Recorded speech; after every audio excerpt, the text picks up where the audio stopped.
Hey everyone, it's Blair here at Time Trades. Thanks for joining me this weekend.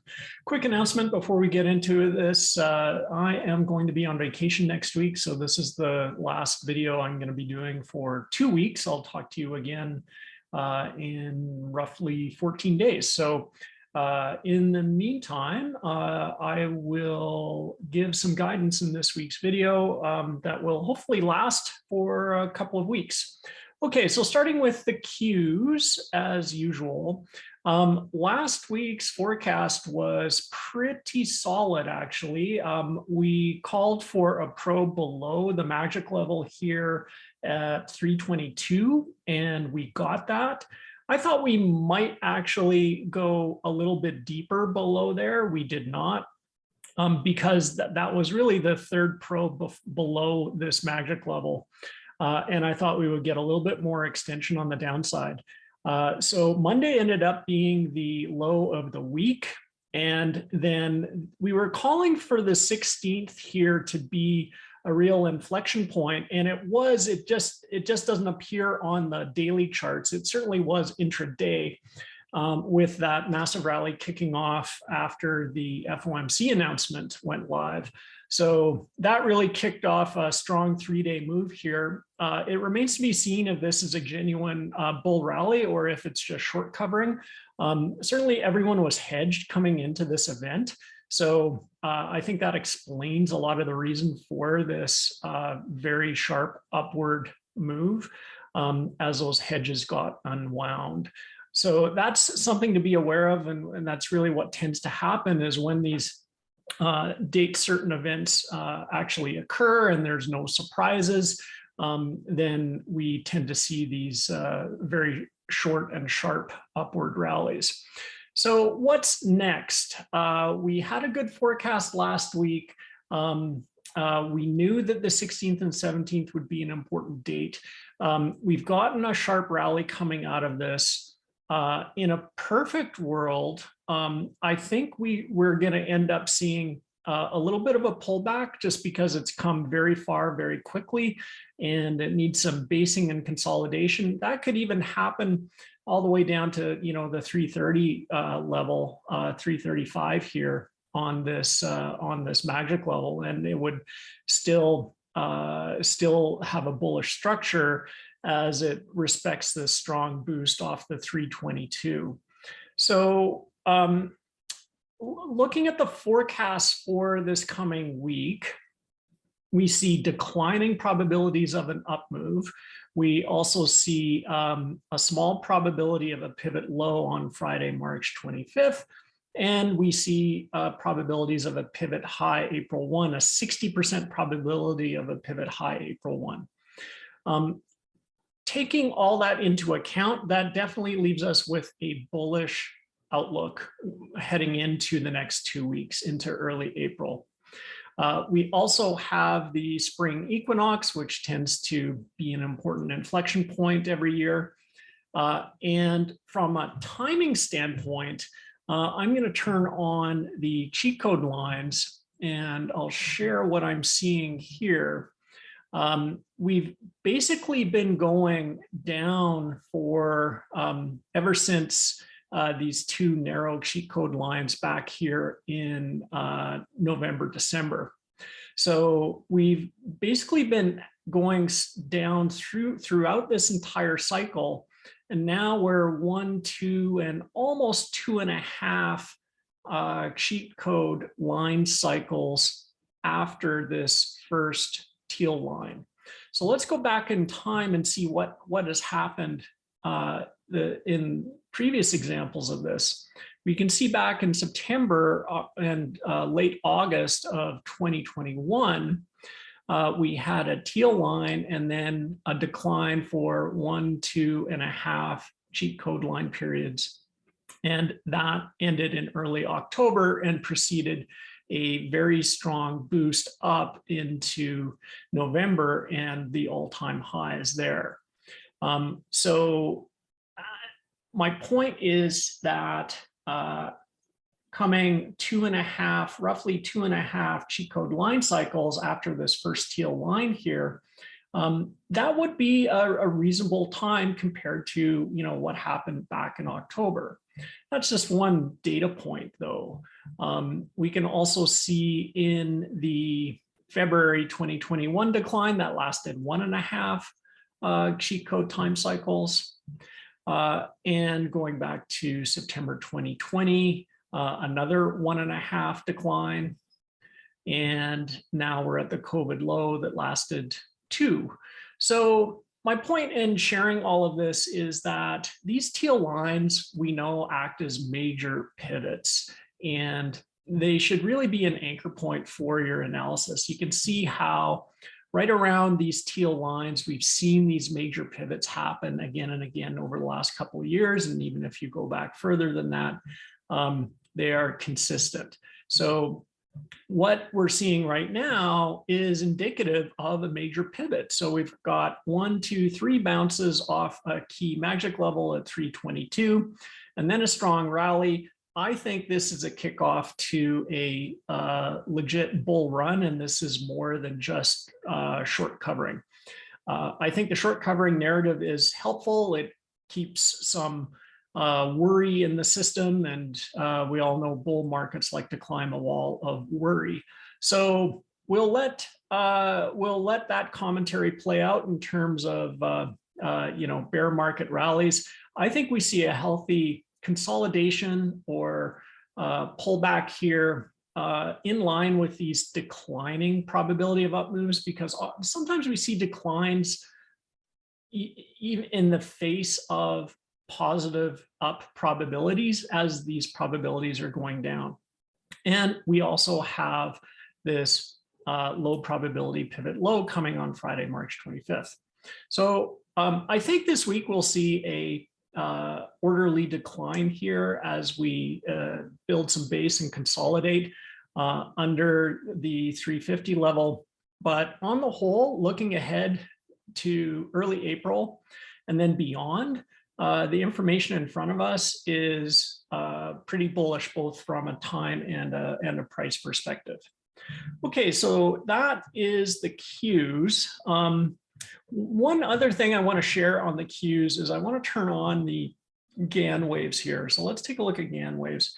So these are the blue and yellow stripes. And what I find interesting in the GAN waves for the Qs right now, I'm going to zoom into this so it's a little easier to see, is how the yellow GAN wave aligns with extremes in price really consistently. So you can see the all-time high here, November 22nd, the first low, December 20th, the high right before what looks like a wave 3 down on January 12th. And here's another recovery high on February 9th, and then finally the March 14th low. So these GAN wave yellow periods are very helpful in sort of getting in sync with the markets and sort of understanding the natural cycles that are going on.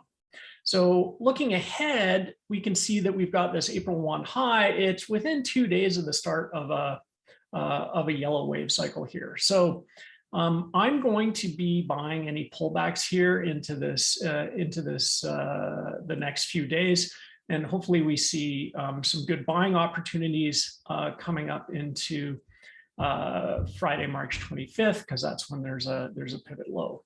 All right, because I do want to be set up to participate on the long side as we're expecting a move up into April 1st and into this GAN wave yellow period. So if we take a look at price on TradingView, and whoops, that's the wrong window. Let's go to the right window. Here's TradingView and the Qs. We can see here for the first time that the Qs bounced strongly off of the 322. There's 1, 2, 3, 4 probes on the daily below 322, and the fact that it boosted up off of that so strongly is a very bullish signal. And also for the first time, we're up above all 5 of the recent anchored VWAPs as well. So it's been a long time since that has happened. Now, that being said, still looking for this healthy pullback that will set us up for the next wave up. Okay, so let's go back and take a look at some of the other indexes here. Let's see what we can learn. So that's the Qs. Let's take a look at spiders.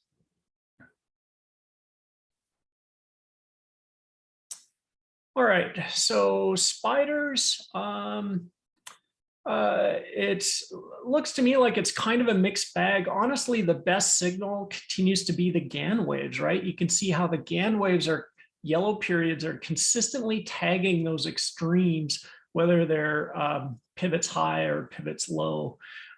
So this is very, very useful here. I expect a little pullback here before we come up into a pivot high, hopefully sometime in this GAN wave yellow period. There's a collection of pivot highs here around that yellow period from March 28th through April 11th, and then an even bigger one on April 25th.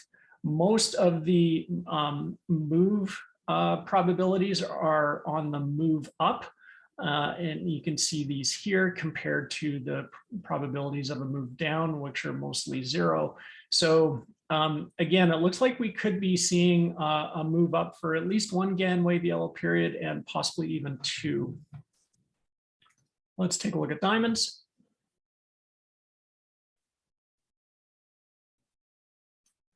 So the diamonds, the biggest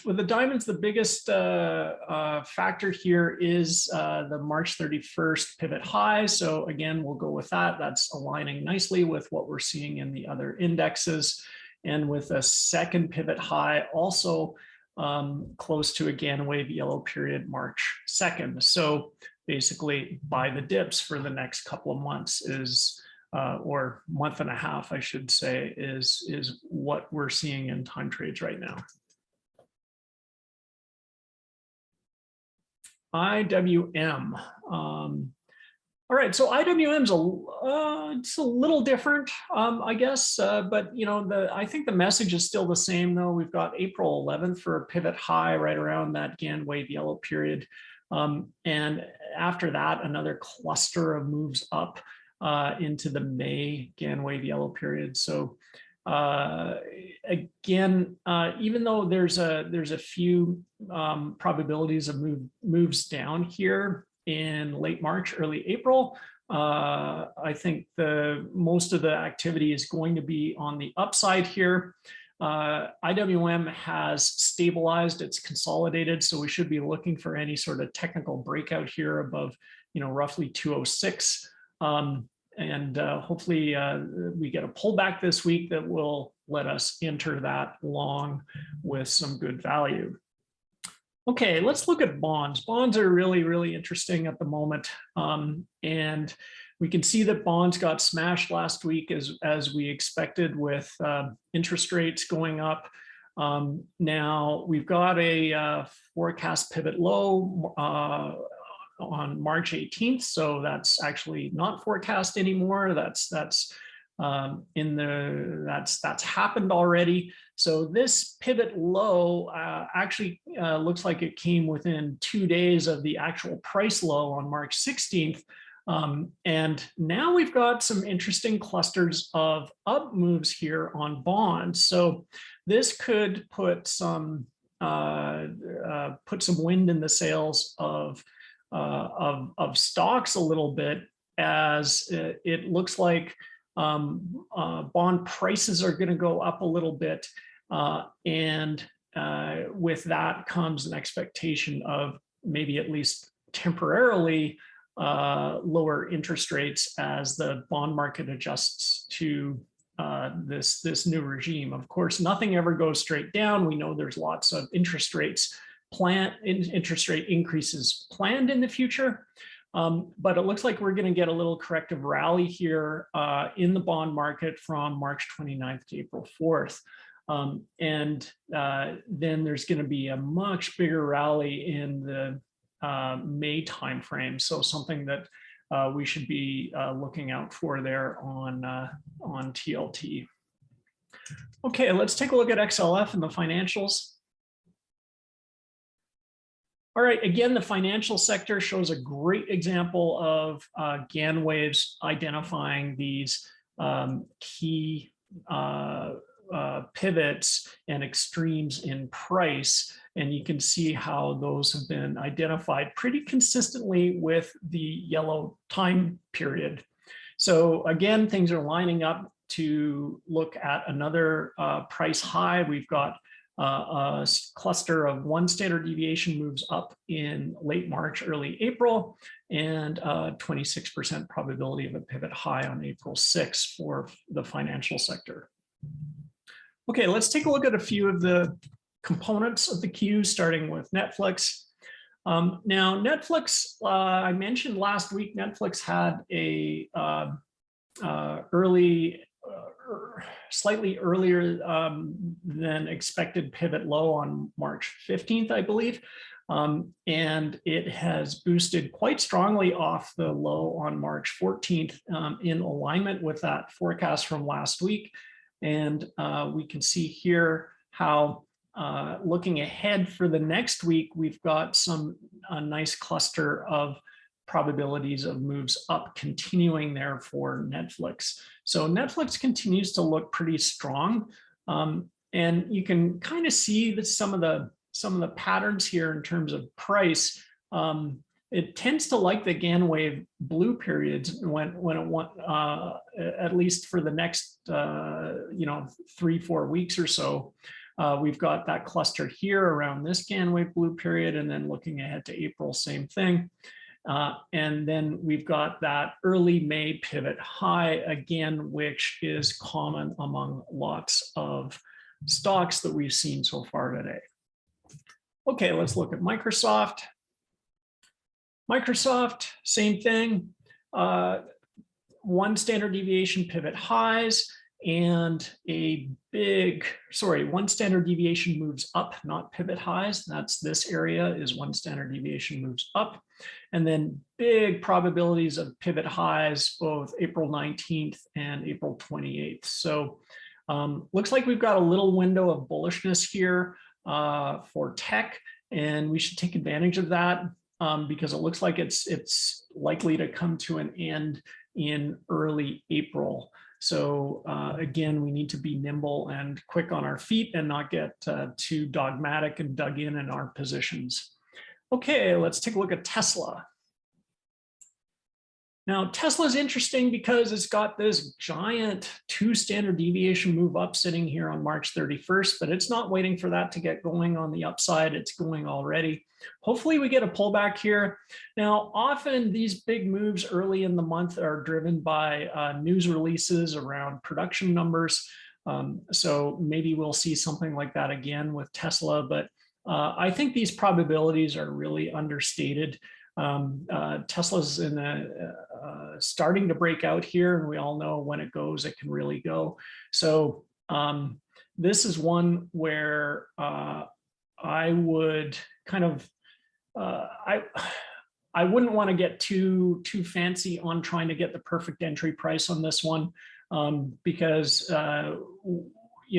times like this could end up being like what we saw back in October, where it jumped from about 900 up all the way up to 1200 in a matter of a week. Okay, so that concludes the QQQ components. Let's take a look at crypto, starting with Luna. And on last week's video with Luna, I mentioned that we had a 2 standard deviation probability update for Monday, March 14th, and that turned out to be a plus 8.6% day. So the forecast that was shared last week it did turn out to be a very profitable and accurate forecast. 8.6% is a really solid day. And we continue to see little low probability updays here on Luna going forward. So most of the activity is going to continue to be on the upside here. So there's no evidence of any downside on Luna until we get to early April. So I'd be buying dips here still on Luna. Looks like it's got a ways to go. Let's take a look at Bitcoin. Well, Bitcoin's just kind of more of the same. I think I could almost, repeat verbatim what I mentioned last week, that this is a correction in terms of time and not in terms of price. And I really think that once we get to this GAN wave, no, not GAN wave, this is the cheat code purple line on the 24th. Then we see a slight increase in probabilities of up days combined with a pivot high. I think this is going to be the start of a move up in early April for Bitcoin. Quick look at Ethereum, which looks actually quite a bit more bullish than Bitcoin. So you can see here we've got a real nice ramp of probabilities going up. It's already looking strong. Again, buy Ethereum on dips. This is a great combination of increasing probabilities of an up move heading into a 30% probability of a pivot high on April 4th. And then it looks like we've got another wave of that coming up into May, and with corresponding probabilities of pivot highs up there. Okay, let's take a look at our Indian stocks here. We've been tracking ASIANPAINT. All right, here's ASIANPAINT. So what are we seeing here? Well, it's a pretty busy forecast. There's lots going on. It looks like the best short-term opportunity would be to be a buyer on the 24th of March, because that's a pivot low and it's followed quite quickly by a 2 standard deviation up day. So that looks like a good sort of short-term play here for ASIANPAINT. Let's take a look at GAIL. That's one we started looking at last week. So the dominant feature here on GAIL looks to be this pivot high on April 6th. Overall, this is a bullish forecast because these pivot highs, they tend to act as magnets. We've got a nice little pullback here that looks like it could provide some good buying opportunities. There's a low probability pivot low on March 24th. And so if I were to play this, I'd probably just be patient this week and wait until the 24th and enter then, trying to take advantage of these low probability 2 standard deviation up moves here, moving up into the pivot high on April 6th. And finally, we'll look at Vedanta. Now, Vedanta has a probability of a pivot low on March 17th.